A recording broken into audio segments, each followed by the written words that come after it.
Hey everyone, welcome back to ম্যানাদা new blog. So তোমরা কেমন আছো? আশা করি ভীষণ ভালো আছো। আর তোমাদের যেরকমটা লাস্ট ব্লগে আমি বলেছিলাম, আমার প্রচুর ভিডিও কিন্তু আর কি শ্যুট হয়েছিল, কিন্তু এডিটিংটার জন্য আর কি আপলোড করতে পারিনি কিছু বিশেষ কারণে। তাই ভাবলাম সেগুলো তোমাদেরকে পরপর শেয়ার করি। তো আজকের ভিডিওটা কিন্তু বেসিক্যালি কিন্তু লাস্ট মান্থে যে শিবরাত্রি পুজোটা হয়েছিল সেটার ওপরে হতে চলেছে।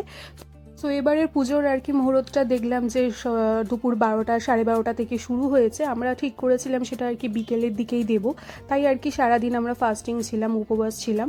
তো সেটা আর কি সারাদিনের কাজকর্ম শেষ করে একদম বিকেলের মধ্যে চলে এলাম মন্দিরে। তো মন্দিরে যেহেতু প্রচুর ভিড় হয় সেই জন্য সামনে কিন্তু প্রচুর কিন্তু এরকম ফুলের আর কি স্টল বসে। স্টলে যেহেতু পুজো তাই আর কি ভ্যারাইটি রকমের তোমরা মালা দেখতে পাচ্ছ, আর প্রাইসও কিন্তু প্রচুর হাই ছিল। বাড়ি থেকেই আমরা কিন্তু ধূপ আর যে পঞ্চামৃত লাগে সেটা নিয়ে ঘটি সমস্ত নিয়ে চলে এসেছিলাম। শুধু দুজনে দুটো ডালি নিয়ে নিয়েছিলাম ফুলের, আর মিষ্টিটাও বাইরে থেকে কিনে নিয়েছিলাম। আশা করি তোমরা দেখেও বুঝতে পারছো ইতিমধ্যে কিন্তু ভিড় হওয়া কিন্তু শুরু হয়ে গেছে, তাই আগেভাগেই কিন্তু আমার জলটা ঢালা হয়ে গেছে। এই যে দেখে নাও তোমরা, এরপরে মাও দিয়ে দেবে। ভীষণ আর কি ভালো লাগছে, প্রচুর আর কি ভিড় এখানে হয়, ভীষণ কিন্তু মান্যতা আছে এই মন্দিরের।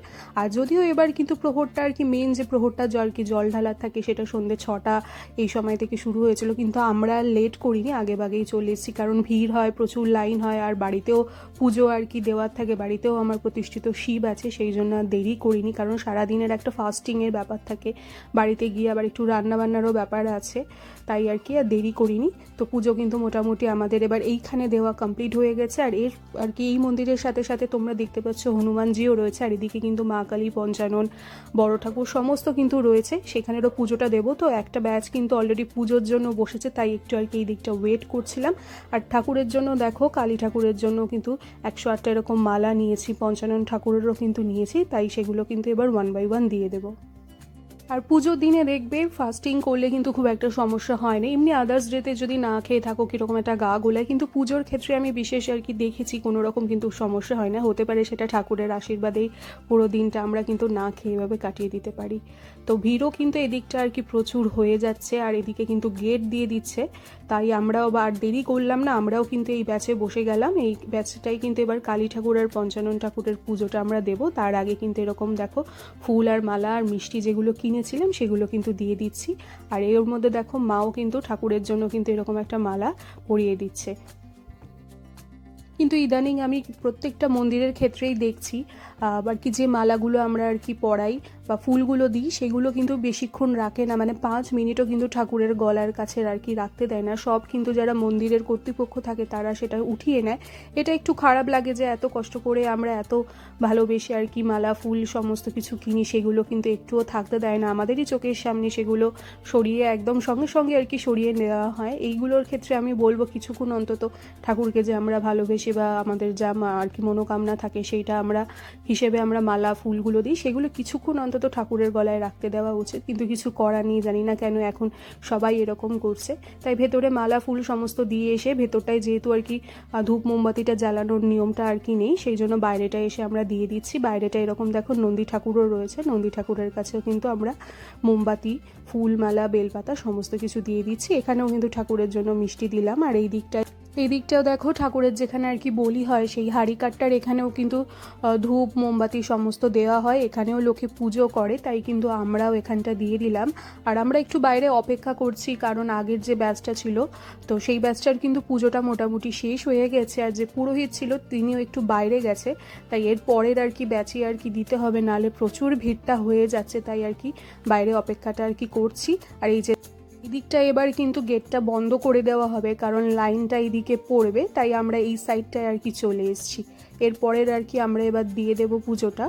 তাই মাও কিন্তু ভেতরের দিকে চলে গেছে, আমিও তাই ভাবলাম পরপর চলে যাই, কারণ লাইন ওয়াইজই কিন্তু পুজোটা হবে, সবার নাম গোত্র এগুলো বলা হবে, সেই অনুযায়ী কিন্তু পুজো হবে। তাই পুরোহিতকেও ফুল মিষ্টিটা আমাদের নামে আর কি সমস্ত লিখে আর কি দিয়ে দিয়েছি।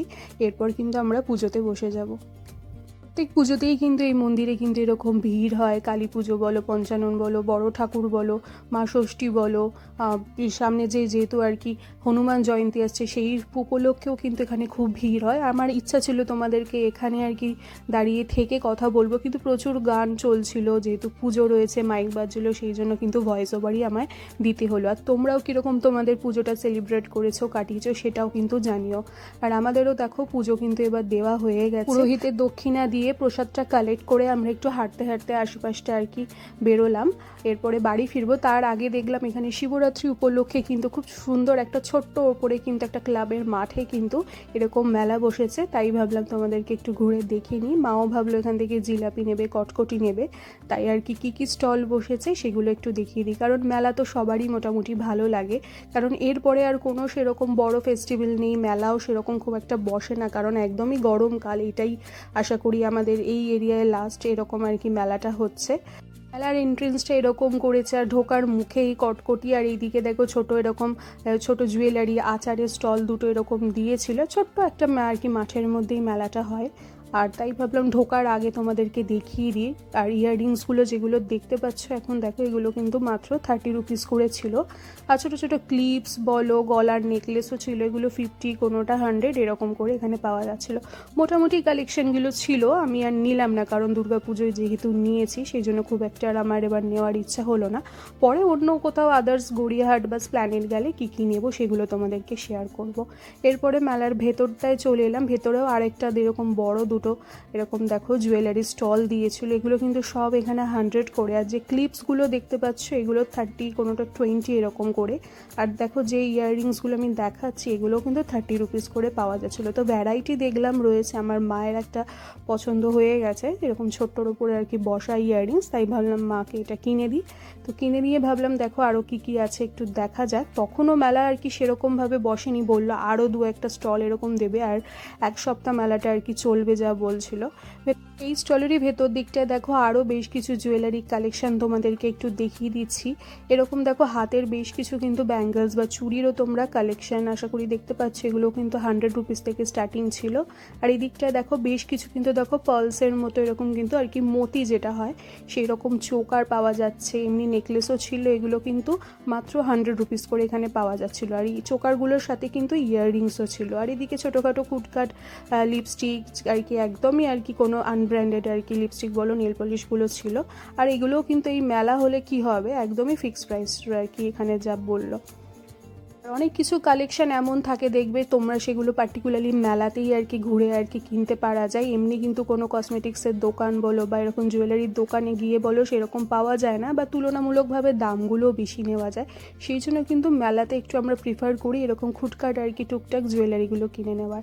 এদিকটাও দেখো পাপড়ি চাটের স্টলটা রয়েছে, কিন্তু পাপড়ি চাটওয়ালা ছিল না, তাই আর আমরা ওয়েট করলাম না, কারণ আমরা এখন কিছু খেতেও পারবো না বাড়িতে, আমার বাড়ির পুজোটা এখনও বাকি আছে। এইদিকে ঘুগনিওয়ালাও ছিল, তো এইগুলো মোটামুটি ভালোই আর কি যা দেখলাম। আর এই দিকটা ছোটো বাচ্চাদের খেলনার দোকান ছিল। আর এই দিকটা দেখো খুব সুন্দর কিন্তু ফাইবারের কিন্তু ক্রকারি বা বাড়ির আর কি যা কিচেন আইটেমস থাকে সেগুলো রয়েছে। প্রাইসগুলো এখানে 40 থেকে আপ টু 50-60 রুপিস করে এক দাম আর কি ছিল। তো মোটামুটি ভালো কালেকশানগুলো, খুব একটা খারাপ না। আর কোয়ালিটিটাও দেখলাম যেরকম ফাইবারের আর কি একটু পাতলা টাইপের হয় সেই রকম প্লেটসগুলো ছিল। প্লেটসগুলোও কিন্তু 60 রুপিস করে অনলি একটা প্রাইস ছিল। এদিকটাও আরেকটা দেখলাম জুয়েলারি শপ রয়েছে, তার আগে দেখো এখানে 40 রুপিস করে কিন্তু প্রচুর কিন্তু আইটেম, বেশ ঘরের টুকটাক এরকম কম চিরুনি বলো এই কালেকশন রয়েছে, আয়নাও এখানে পাওয়া যাচ্ছিলো। মোটামুটি ভালো যেরকম আর কি মেলায় যা জিনিসপত্র পাওয়া যায়। এদিকটাতে আরও একটা দেখো জুয়েলারির দেখলাম কালেকশান, এর কাছেও কিন্তু একই মোটামুটি কালেকশান ছিল। এই যে উপরে যে বড় নেকলেসগুলো দেখতে পাচ্ছ এগুলো কিন্তু মাত্র 70 রুপিস করে এখানে পাওয়া যাচ্ছে। যে ব্যাঙ্গলসের কালেকশানগুলো দেখাচ্ছি এগুলো কিন্তু 100 রুপিস করে কিন্তু পাওয়া যাচ্ছিলো। কোনোটা 2টো 100, কোনোটায় 4টে পাবে, কোনোটায় 6টা এরকম করে পাওয়া যাচ্ছে। তাই একটু আমরা ঘুরে আর কি দেখে নিচ্ছি আর তোমাদের সাথেও একটু শেয়ার করে দিচ্ছি। আর মোটামুটি মেলা ঘুরে টুকটাক জিনিস কিনে খাবার কিনে ভাবলাম এবার বাড়ির দিকে যাই, কারণ বাড়ির পুজোটাও বাকি আছে, কারণ সময়ের মধ্যে না করলে হবে না। প্লাস একটু ভাবছি বাড়িতে একটু সাবু আর কি ভেজানো আছে, সাবু আর কি সাবুদানার খিচুড়িটাও বানাবো, সবটাই তোমাদের সাথে শেয়ার করব। তাই আর বেশি দেরি করলাম না, মেলা ঘুরে আমরা আস্তে আস্তে কিন্তু বাড়ির দিকে এবার রওনা দিলাম, কারণ বাড়িটা এখান থেকে বেশ আমার অনেকটাই ডিস্টেন্সে। আর এবার দেখো বাড়িতে চলে এসেছি ফ্রেশ হয়ে, বাড়ির ঠাকুরটাকেও দেখো খুব সুন্দর করে সাজিয়ে মিষ্টি দিয়ে একদম ধূপ মোমবাতি দিয়ে কিন্তু পুজোটা আমার দেওয়া হয়ে গেল, মায়েরও কিন্তু দেওয়া হয়ে গেল। এরপরে কিন্তু সাবুর খিচুড়িটা বসিয়ে দেবো, কারণ অনেকটাই রাত হয়ে এসছে আর নিজেরও বেশ কিছু কাজ থাকে, তো সেগুলোও সব কিছু সারতে সারতে বেশ অনেকটাই লেট হয়ে গেল। আর দেখো সাবুর খিচুড়ি কিন্তু আমার একদমই রেডি, খুব ভালোই আর কি অনেকটা কোয়ান্টিটি বানিয়েছি সবার জন্য রাতের মতন। এটা দিয়ে কিন্তু আজকে ডিনারটা শেষ করব। আর সাথে কিন্তু লাস্টে ছিল আইসক্রিম, তো এটা দিয়ে কিন্তু আজকে আমাদের পুরো শিবরাত্রিটা কিন্তু সেলিব্রেট হলো। তো এরই সাথে কিন্তু ভিডিওটা ব্লগটাও আমি এখানে এন্ড করে দিচ্ছি। আশা করছি তোমাদের ব্লগটা ভালো লেগেছে। যদি ভালো লেগে থাকে অবশ্যই কিন্তু চ্যানেলটাকে সাবস্ক্রাইব করে দিও আর ভিডিওটাকেও কিন্তু লাইক শেয়ার করে দিও।